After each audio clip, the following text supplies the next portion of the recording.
नाजरीन, fifth generation war hybrid warfare का एक हिस्सा है।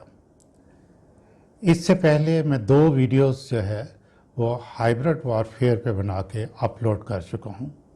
मैं उनके आपको एक एक करके थंबनेल दिखाता हूँ ताकि आपको याद आ सके। ये मेरा पहला वीडियो है हाइब्रिड वॉरफेयर पे, जो मैंने तकरीबन 2 माह पहले अपलोड किया था। अब ये जो है ये मेरा दूसरा वीडियो है जो मैंने तकरीबन 2 हफ्ते पहले जो है इसको अपलोड किया था। नाजरीन, ये टॉपिक हमारे वतन अज़ीज़, हमारी धरती माँ के लिए इतना ज़्यादा इम्पॉर्टेंट हो गया है कि मैं ये तीसरी वीडियो जो है ये अपलोड कर रहा हूँ।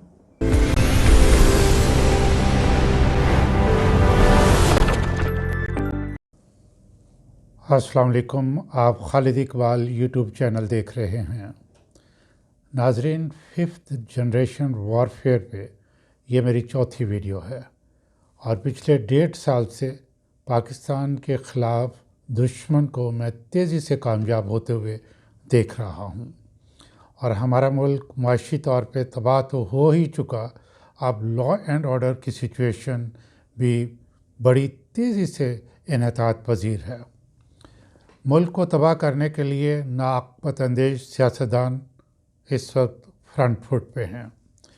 एक दूसरे की मुखालफत में नफ़रत के अरूज पर हैं और मेरे एनालिसिस के मुताबिक कौमी सलामती के इदारों को बैक फुट पर कर चुके हैं और अब आला अदलिया को थ्रेट दे रहे हैं।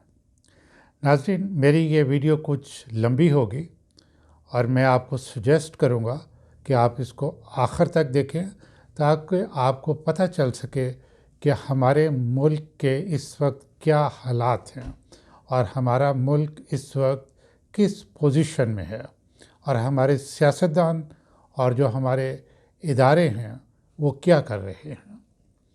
मैं आला अदलिया और कौमी सलामती के इदारों को साफ अल्फाज में बताना चाहता हूँ कि ये गैर मामूली हालात हैं। आप दोनों पिलर्स ऑफ द स्टेट, नाजरीन, जैसे कि स्टेट के 3 पिलर्स हैं, मुकन्ना, अदलिया और एडमिनिस्ट्रेशन यानी इंतज़ामिया। इस वक्त इंतज़ामिया ने तो सारे मसाइल खड़े किए हुए हैं यानी पॉलिटिशियंस ने, और ये जो 2 इदारे हैं जो कि कौमी सलामती के इदारे के हैं और अदलिया, ये पिलर्स ऑफ द स्टेट हैं। इनको हालात देखते हुए जो कि गैर मामूली हालात हैं, गैर मामूली इक़दामात करने चाहिए। हैरत की बात है कि कई क्रिमिनल बैकग्राउंड रखने वाले सियासतदान खुल्लम खुला आला अदलिया और अफवाज को धमकियां दे रहे हैं और थ्रेट कर रहे हैं कि वो इस किस्म के जो पॉलिटिकल सिचुएशन बन चुकी है उसमें मुदाखलत ना करें।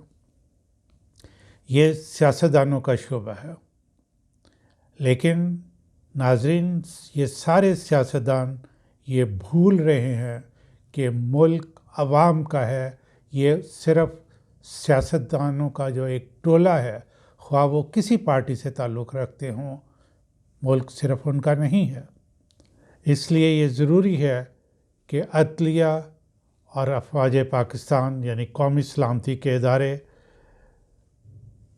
प्रोएक्टिवली, बल्कि ये हाई टाइम है कि बग़ैर एक लम्हा ज़ाया किए ये इस सिचुएशन में मुदाखलत करें और सियासतदानों को चेक करें कि कौन कौन गैर मुल्की आकाओं के हाथों में खेल रहा है और फिफ्थ जनरेशन वॉरफेयर का अनजाने या साजिश के तहत हिस्सा है। नाजरीन, मुल्क की जड़ें खोखली तो हो चुकी हैं, महंगाई अरूज पर है, फॉरेन एक्सचेंज रिज़र्व्स बज़ाहिर तो 16 अरब डॉलर हैं, अमेरिकन डॉलर हैं। इनमें से 6 अरब जो हैं ये कमर्शियल बैंक्स और मनी चेंजर्स के पास हैं और जो 10 अरब dollar State Bank of Pakistan के पास है, उनमें से 3 अरब सऊदीया के हैं, कोई 3 अरब के करीब चाइना के हैं, कुछ जो है वो यूएई के हैं।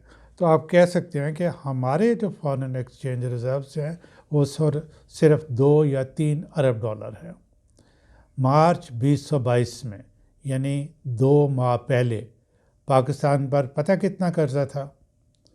42.9 खरब रुपए, 42.9 ट्रिलियन रुपीस पाकिस्तान पे कर्जा था, जो कि हमारे जीडीपी का 80.2 बनता है।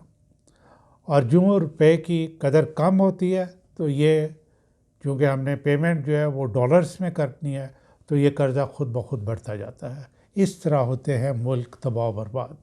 तो ये मैं इसलिए कह रहा हूँ कि मईशत के लिहाज से हमारी कमर टूट चुकी है। नाज़रीन, मैं थोड़ा सा आपको 5th जनरेशन वॉर के बारे में बताता हूँ कि आप किसी भी पॉलिटिकल पार्टी से ताल्लुक़ रखते हो, आप इसके बारे में मत सोचें। आप ये समझने की कोशिश करें कि ये 5th जनरेशन वारफेयर है क्या। आप और ये देखें कि इसने हमारे मुल्क को किस तरह नुकसान पहुँचाया है। मैं ज़्यादा फ़िक्रमंद इस वजह से हूँ कि कौमी सलामती के इदारे क्यों खामोश हैं, वो किस बात का इंतज़ार कर रहे हैं, और फिर आला अदलिया क्यों खामोश है, वो मुल्क को तबाह होता हुआ क्यों देख रहे हैं। नाज़रीन, आप देखें, गौर करें, मुल्क के हालात ख़राब हैं तो जितने भी हमारे दोस्त ममालिक हैं वो खामोश हैं। वो देख रहे हैं कि यहाँ हुकूमत तो कोई है नहीं, जो है वो एक टांग पे खड़ी है, तो वो बात किससे करें।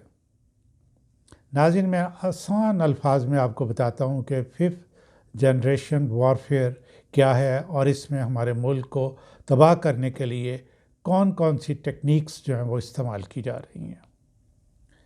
और मैं आपको बताऊं कि 5th जनरेशन वॉरफेयर की जो बेसिक फ़िलासफ़ी है वो ये है कि किसी मुल्क पे डायरेक्ट अटैक नहीं करना, बल्कि मुख्तलिफ़ टेक्निक्स और स्ट्रेटजीज़ को इस्तेमाल करते हुए उसे हर शोबा में इतना कमज़ोर कर देना है कि वो अपनी हिफाजत के काबिल ना रहें, और फिर उससे अपनी हर बात जो है वो मनवा ली जाए। दुश्मन के इरादे जो मुझे नज़र आ रहे हैं, मैं पहले कहूँगा, मैं ये इरादे जो हैं मैं आपको बताता हूँ, लेकिन उससे पहले मैं कहूँगा खाकम बदहन। पाकिस्तान को मुआशी और माशरती तौर पर वल्नरेबल करके, यानी कि इतना कमज़ोर किया जाए कि इसके एटमी असासों पर कब्ज़ा किया जाए। दूसरा, इसकी स्ट्रेटजिक लोकेशन से फ़ायदा उठाते हुए यहाँ गैर मुल्की अड्डे बनाए जाएं। तीसरा, चाइना जो कि दुनिया की उभरती हुई इकनॉमिक पावर है और वो पाकिस्तान की जो एक स्ट्रेटजिक लोकेशन है उससे फ़ायदा उठा रहा है, इसको ख़त्म किया जाए, यानी कि चाइना को पाकिस्तान से फ़र्क किया जाए। चौथा, पाकिस्तान से इसराइल को तस्लीम करवाया जाए। और पांचवा, पाकिस्तान मुस्लिम उम्मा का लीडर बनने की कोशिश कर रहा है। थोड़े वक्त में पाकिस्तान में OIC के 2 इम्पोर्टेंट इजलास हो चुके हैं, तो पाकिस्तान को बैक बेंच पे बिठाया जाए, यानी इसको मुस्लिम उम्मा का लीडर या इम्पोर्टेंट मुल्क ना बनने दिया जाए। ये जो 5 फैक्टर मैंने आपको बताए हैं, अल्लाह करे ये कभी पूरे ना हो और मेरा एनालिसिस बिल्कुल गलत हो, और जो मुझे नज़र आ रहा है वो बिल्कुल गलत हो और कभी पूरा ना हो सके। बहरहाल, मैंने आपको अपने तजर्बे की रोशनी में, अपनी एनालिटिकल एबिलिटी के बारे में, जो सारी ज़िंदगी मैंने काम किया है, उससे मुझे ये दुश्मन के इरादे नज़र आ रहे हैं। इसलिए मैं अपनी कौम को वार्न कर रहा हूँ और आला अदलिया को और अफवाज पाकिस्तान को बड़े मुअद्दबाना तरीके से ये बता रहा हूँ कि this is high time to take immediate action. اب یہ ہے کہ ان کو پورا کرنے کے لیے یہ جو ارادے ہیں 5th جنریشن وارفیئر کا انتخاب کیا گیا ہے، اور ہمارے اوپر کس طرح مختلف اطراف سے حملے کیے گئے وہ میں آپ کو بتاتا ہوں۔ سب سے پہلے یہ ہے کہ معیشت کا بھٹا بٹھایا جائے، جو کہ بیٹھ چکا ہے۔ ابھی میں نے تھوڑا سا آپ کو پہلے بتایا ہے کہ معیشت پر میں انشاءاللہ ایک علیحدہ ویڈیو بھی بناؤں گا اور آپ کو ڈیٹیل میں بتاؤں گا۔ اور میں یہاں موجودہ وزیر خزانہ جناب مفتاح اسماعیل صاحب جو ہیں، میں ان سے ریکویسٹ کروں گا اور ان کو وارن بھی کروں گا کہ برائے مہربانی وہ ٹی وی پہ آ کے جھوٹ مت بولیں اور عوام کو دھوکہ مت دیں۔ حقائق اگر نہیں بتا سکتے تو ٹی وی پہ مت آئیں، لوگ بہت سمجھدار ہو چکے ہیں۔ نمبر 2، پچھلے 2 سالوں سے میں آبزرو کر رہا ہوں کہ ہمارا میڈیا افواج پاکستان کے خلاف بہت زیادہ پروپیگنڈا کر رہا ہے، کبھی اوپنلی نام لے کر، کبھی اشاروں کنائیوں میں افواج پاکستان کو ڈی فیم کرتے ہیں۔ میرے لیے زیادہ ڈس ہارٹننگ بات یہ ہے کہ اتنی انٹیلیجنس ایجنسیز کی سروسز موجود ہونے کے باوجود وہ یہ کیوں آئیڈینٹیفائی نہیں کر سک رہے کہ کس میڈیا کا کون سا اینکر کس کے ماں پر بول رہا ہے۔ عوام یہ سمجھنا شروع ہو گئی ہے کہ فوج کی خدا نخواستہ کوئی کمزوری ہے جس وجہ سے وہ ان صحافیوں کے خلاف یا یہ جو ٹیلی ویژن پہ آ کے بولتے ہیں ان کے خلاف کسی قسم کا کوئی ایکشن نہیں لے رہے۔ اس سے عوام کی اعتماد میں کمی آ رہی ہے، وہ فوج کی عزت و تکریم پہلے کی طرح نہیں کر رہے۔ یہ ایک بہت امپورٹنٹ فیکٹر ہے اور اس سے ہمارے دشمن جو ہیں وہ کامیاب ہو رہے ہیں۔ ابھی شیریں مزاری کی بیٹی ایمان مزاری کے خلاف فوج نے ایک مقدمہ درج کروایا ہے۔ یہ بھی کسی نے افواج پاکستان کو غلط مشورہ دیا۔ یہ بھی دنیا میں پروپیگنڈے کا ایک ذریعہ بن جائے گا کہ ایک لڑکی کے خلاف جو ہے وہ افواج پاکستان نے مقدمہ درج کروایا ہے، اور وہ جو کئی سالوں سے فوج کے خلاف بول رہے ہیں یہ ان کے خلاف جو ہے ایکشن ہونا چاہیے۔ اور اس طرح کا جو ہے کہ جیسے یہ لڑکی بولی ہے تو اس کو ایسوں کو ویسے ہی بلا کے سمجھا کے چپ کروا دینا زیادہ بہتر ہے۔ اور فوج کا اب یہ کہنا کہ ہم سیاست میں دخل اندازی نہیں کریں گے، اس نیریٹو کو بھی ری وزٹ کرنے کی ضرورت ہے۔ سیاست کے ایلیمنٹس کے ذریعے ہی تو ملک کو تباہ کیا جا رہا ہے۔ اب کون سا ملک کے اوپر کوئی جہاز آ رہا ہے یا توپیں آ رہی ہیں تباہ کرنے کے لیے جو کہ آپ نے دفاع کرنا ہے؟ اب تو ملک کو تباہ کرنے کے لیے سیاست ہی کو تو استعمال کیا جا رہا ہے۔ پھر تیسرا، عدلیہ کے خلاف پروپیگنڈا بھی عروج پہ ہے۔ نون لیگ کی یہ پرانی تاریخ ہے کہ وہ عدلیہ کو ہمیشہ پریشر میں رکھتی ہے۔ ورلڈ جسٹس پروجیکٹ نے پرفارمنس کے لحاظ سے ہماری عدلیہ کو 139 ملکوں میں سے 130ویں نمبر پہ رکھا ہے۔ یہ بھی ہماری عدلیہ کی ایک توہین کے مترادف ہے اور پاکستان کے خلاف پروپیگنڈا کرنے کا ایک ذریعہ ہے۔ چوتھی میں بات یہ کہوں گا کہ یہ جو 18th امینڈمنٹ ہے اس کو ری وزٹ کرنے کی ضرورت ہے۔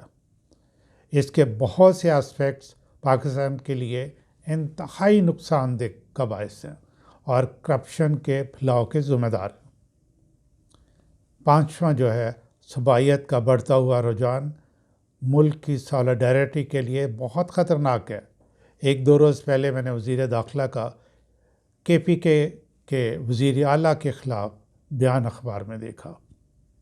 سندھ کے وزیر اعلیٰ وفاق کے خلاف بیانات تو دیتے ہی رہتے ہیں، ٹھیک ہے۔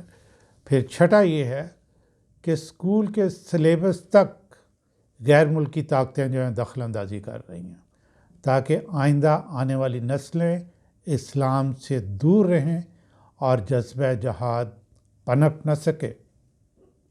میں یہ آپ سب کو بتانا چاہتا ہوں، جب بھی کوئی مشکل وقت آیا تو یہ جذبہ جہاد ہی ہوگا جو ہمارے ملک کو بچائے گا۔ 7واں، اسمبلی میں فوج کے خلاف تقریریں کرنا، زیادہ تر تقریریں بلا جواز ہیں۔ یہ اسمبلی میں فوج کے خلاف تقریر کرنا کوئی جرم نہیں، کہتے ہیں جی اسمبلی کے فلور پہ جو بات کی جائے وہ اس کو امیونٹی حاصل ہے۔ تو جناب میں یہ کہنا چاہتا ہوں کہ وہ اسمبلی کے فلور پہ کی جائے تو ٹھیک ہے، آپ کو کچھ نہیں کہا جائے گا، لیکن جب اسمبلی میں گیسٹ بیٹھے ہوں، اخبار نویس بیٹھے ہوں، وہ جو ہے ڈائریکٹ ٹیلی کاسٹ کر رہی ہو اور ساری دنیا دیکھ رہی ہو، تو یہ کیسے ہو سکتا ہے کہ یہ صرف اسمبلی کا فلور ہے؟ اسمبلی کے فلور کا مطلب یہ ہے کہ باہر کوئی بات نہ سن سکتا ہے۔ اس لیے جو اسمبلی کے فلور پہ تقریریں ہو رہی ہوتی ہیں، یہ قطعاً جو ہے ان کو امیونٹی حاصل نہیں، اور ایسے لوگوں کے خلاف قانون کے مطابق جو ہے وہ کارروائی ہونا بہت ضروری ہے۔ پھر ایک اور 8واں پوائنٹ ہے، این جی اوز کے ذریعے بہت پراپیگنڈا کیا جا رہا ہے، خاص طور پہ ہمارے سوشل فیبرک کو تار تار کرنے کے لیے ہر وقت این جی اوز تیار رہتی ہیں تاکہ ہماری اقدار اور روایات کو تباہ و برباد کر دیا جائے اور ہماری کوئی شناخت نہ رہے۔ یہ چند فیکٹرز میں نے آپ کے سامنے رکھے ہیں۔ اب اگر افواج پاکستان یہ کہیں کہ ہم نے سیاست میں دخل نہیں دینا تو انہیں غور و فکر کر کے سوچ بدلنا ہوگی۔ عدلیہ کو بھی موجودہ حالات کے مطابق ذرا سخت رویہ اپنانا ہوگا، اس سے ملک کی بہتری کی طرف ہم جانا شروع ہوں گے۔ میرے وطن کے لیے، میرے ہم وطنوں کے لیے بہت دعائیں۔